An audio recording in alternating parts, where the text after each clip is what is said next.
Pembacaan dari Injil Matius bab 5 ayat 17 sampai 19.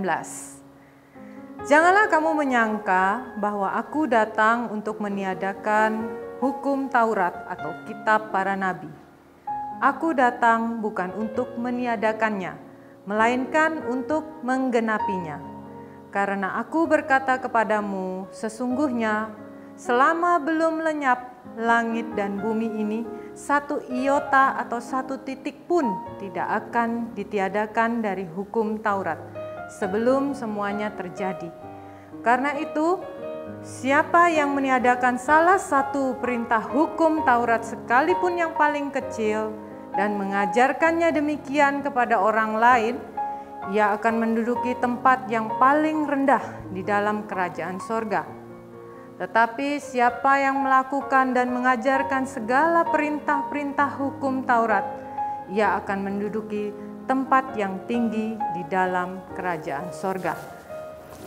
Demikianlah sabda Tuhan. Terpujilah Kristus.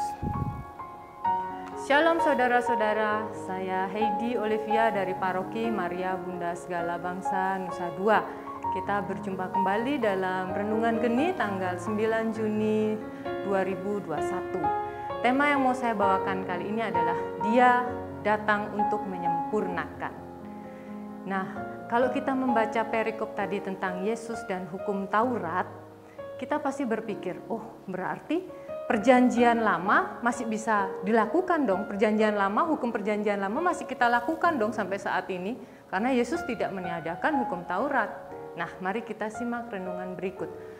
Hukum perjanjian lama itu mengandung 3 kategori. Yang pertama seremonial, yang kedua sipil, yang ketiga itu tentang moral. Jadi hukum yang mengandung seremonial itu cenderung berisikan tentang ibadah, tata peribadatan orang Yahudi. Jadi bagaimana mereka harus beribadah.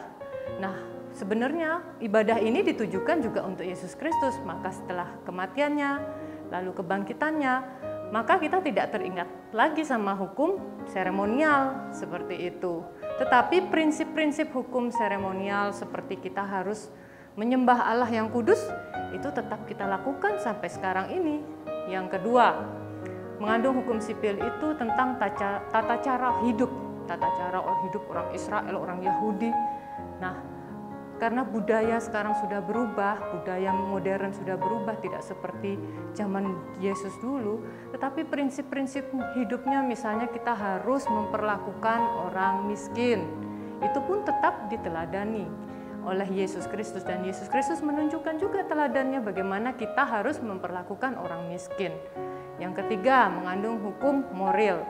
Itu seperti 10 perintah Allah. Sampai sekarang pun kita masih memperlakukan hukum 10 perintah Allah. Nah, saudara-saudari, hukum-hukum ini dulu pada zaman Yesus itu sering dibuat rumit oleh pemuka-pemuka agama Yahudi. Mereka mengajarkannya dengan sangat rumit dan membingungkan. Mereka seolah-olah terlihat saleh tapi jauh dari kerajaan Allah. Nah, seperti hukum Sabat. Hukum Sabat ini sebenarnya dibuat untuk Tuhan, tetapi kebanyakan penerapannya justru malah membuat orang tidak peduli lagi pada rasa kemanusiaan. Ini yang salah. Nah, Yesus datang untuk mengubah tata cara pandang baru bagaimana mengaplikasikan hukum ini. Yesus bukan menentang hukum ini, tetapi dia menentang orang yang mencoba mengatasnamakan hukum ini dan memutarbalikannya.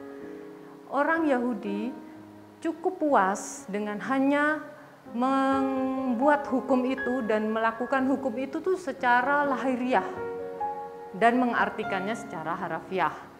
Misalnya seperti Taurat Musa berkata jangan membunuh. Nah, Yesus mengajarkan jangan marah sampai kamu ingin membunuh.